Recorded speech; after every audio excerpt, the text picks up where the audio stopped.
com a nossa vida financeira, nos preocupamos com os nossos familiares, nos preocupamos com as contas que nós temos para pagar,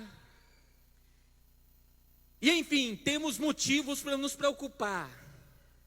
Nos preocupamos às vezes, pastor, com a nossa inteira aparência de cristão. Eu tenho que ter aparência de cristão, e nós temos que ter aparência de cristão mesmo, não está errado não. Mas às vezes nós nos preocupamos demais com o exterior e nos esquecemos do interior. Você sabe como é que o povo lá fora vai olhar para nós e vai ver Cristo em nós? Nisto todos conhecerão que sois meus discípulos, se vos amardes uns aos... O que está dizendo aí na sua Bíblia, em João 13:35? Quando vos amardes uns aos... E esse amar aí, não é aquele amar antigo, do Antigo Testamento não. Porque se nós lermos o versículo 34, Jesus vai colocar um novo inciso: amar a Deus sobre todas as coisas e ao próximo como a ti mesmo. Aí Jesus vai e coloca um inciso aí, peraí, eu vou mudar isso aqui. Antigamente era assim: eu me amo pouco, eu vou amar os irmãos pouco. Eu me importo pouco comigo, vou me importar pouco contigo. Era desse jeito. Eu não estou nem aí comigo, não vou estar nem aí com o meu próximo. Mas aí vem Jesus e coloca um inciso: olha, a partir de hoje é para vocês se amarem como eu vos amei. Aleluia. E às vezes a gente deixa, sabe por quê que a igreja não cresce? Porque não tem união. Posso falar, pastor, o que está no meu coração baseado nessa palavra? Sabe por que que a igreja não vai para frente? É por falta de união, por falta de amor. Está faltando amor, é dentro da igreja. Está faltando amor dentro de um irmão para com outro irmão. A Bíblia nos compara a um corpo. Se cortarem um pedaço do meu dedo, o pedaço cortado vai viver fora do meu corpo? Sim ou não? Vai viver, irmão? Sim. Vive. Se cortar a minha orelha aqui, tirar fora, colocar aqui em cima, ela vai viver? É assim que tem que ser a igreja. Passa para frente essa palavra, passa para frente essa palavra. A igreja só vive unida, a igreja só cresce unida se o povo de Deus, se o boi soubesse a força que ele tem. Quem tem fazenda aí entende o que eu estou falando. Uma cerquinha ia segurar um boi, pastor? Se nós soubéssemos a força que nós temos quando nós estamos unidos, se nós imaginássemos a força da união, o poder que a união tem, nós não passaríamos por dificuldades. A igreja de Deus vencia mais batalhas. Agora, como é que é hoje? Surgiu uma conversa: o pastor João está preso. O quê? O pastor João está preso? Já manda todo mundo no Facebook, manda todo mundo no grupo de WhatsApp, e está preso? Tá. Então vamos, não, nós temos que divulgar isso aí, isso não pode ficar em oculto não. Mas só que eu conheci uma igreja que tinha um pastor chamado Pedro, e a notícia que chegou para essa igreja era que o pastor Pedro estava preso. Mas ao invés dessa igreja falar mal, essa igreja foi botar o joelho no chão e orar. E a igreja estava orando lá, e Deus enviou o anjo lá na prisão e libertou o pastor Pedro. De repente alguém bate na porta lá, e alguém fala: é a voz de Pedro. Não, né? Não, ele está preso. Mas o Deus enviou o anjo lá e libertou. A igreja só vence batalhas unidas. Já estou encerrando. Foi 2 minutos, você me deu? 15? Ixi. Atos capítulo de número 2. Abre sua Bíblia aí comigo. Abre sua Bíblia aí comigo. Atos de número capítulo 2. O pastor me deu 15 minutos. Olha só, olha a mensagem de Pedro. A mensagem de Pedro, Pedro não chegava no povo e falava assim, ó, vocês estão errados? Não. Pedro não perguntava se ninguém estava errado. Pedro já chegava e dizia, a mensagem carinhosa dele era, arrependei-vos cada um de vós. Arrepender de quê? Arrepende do erro, arrepende do seu pecado. E qual foi o fruto dessa palavra que Pedro pregou? Mais de 3.000 almas se converteram naquele dia. Está no versículo 38 do capítulo 2 de Atos. Não confie no que eu estou falando. Abra a sua Bíblia e leia. E no capítulo 40, e no mesmo capítulo, no versículo 42, vai dar as características da igreja. E quais eram elas? E perseveravam na doutrina dos apóstolos. Não, porque o pastor está pregando, está fora. Tinha isso aqui na igreja primitiva? Não tinha. Eles perseveravam unidos na doutrina dos apóstolos, perseveravam unidos naquilo que era ensinado toda terça-feira.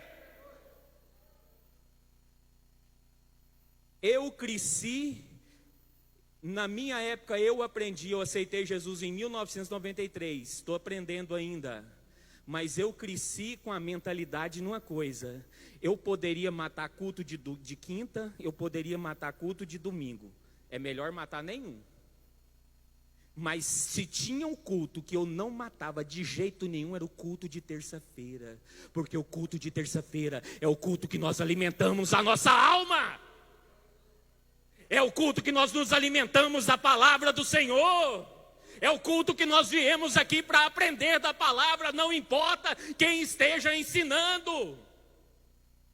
E perseveravam na doutrina dos apóstolos. E em toda a alma, versículo 43, em toda a alma havia temor.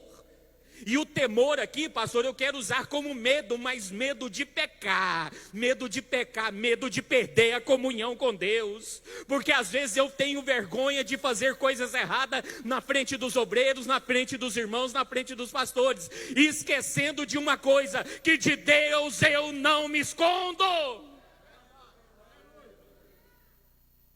De que adianta eu esconder do pastor e dos obreiros, sendo que de Deus eu não escondo? Essa igreja aqui não, em toda a alma havia temor.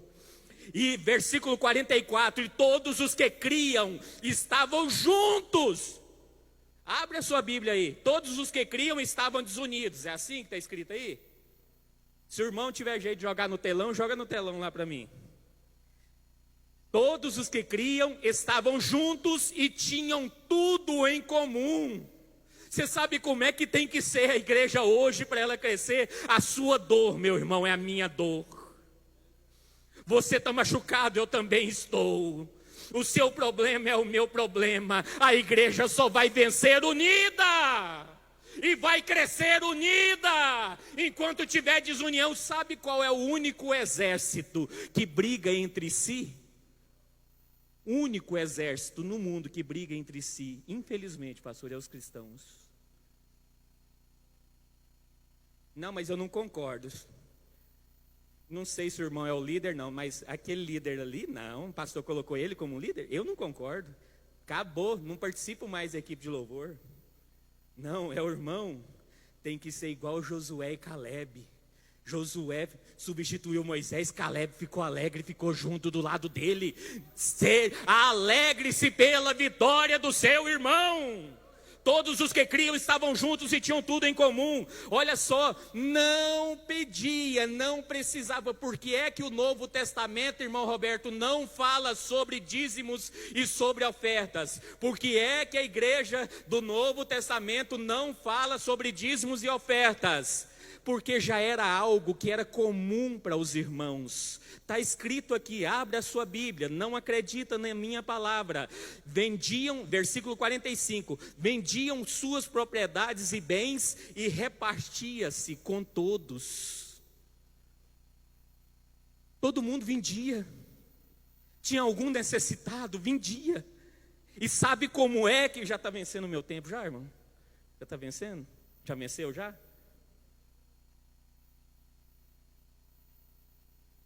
Mais 5 minutos.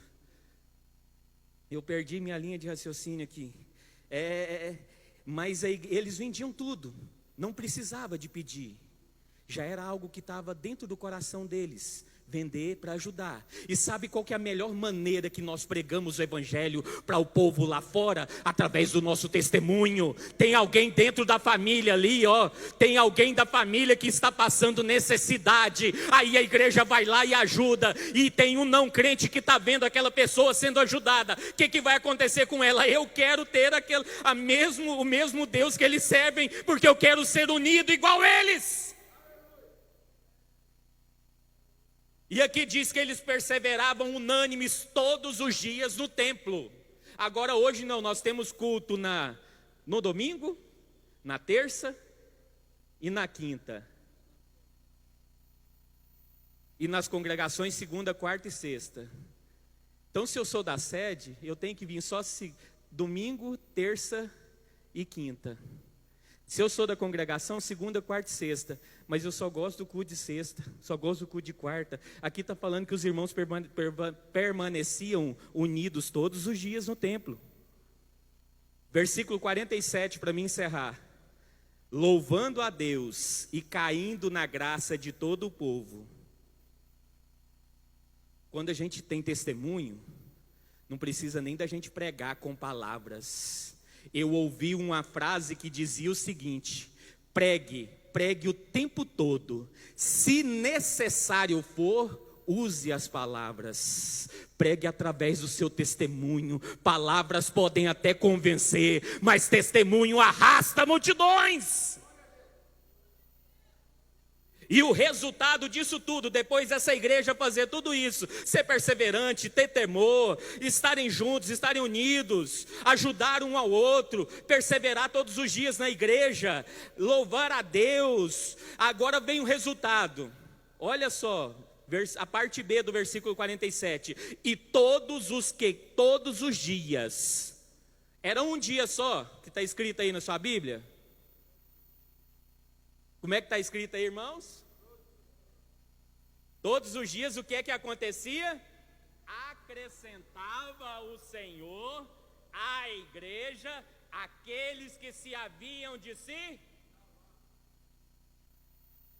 Quer dizer então que essa igreja, nem pregar o evangelho essa igreja pregava, pastor, só com testemunho, com a união, que nós venhamos, meus irmãos, ter a marca do cristão. E qual que é a marca do cristão, irmão Roberto? Está lá em João 13:35, e nisto conhecerão que sois meus discípulos, quando vos amardes uns aos...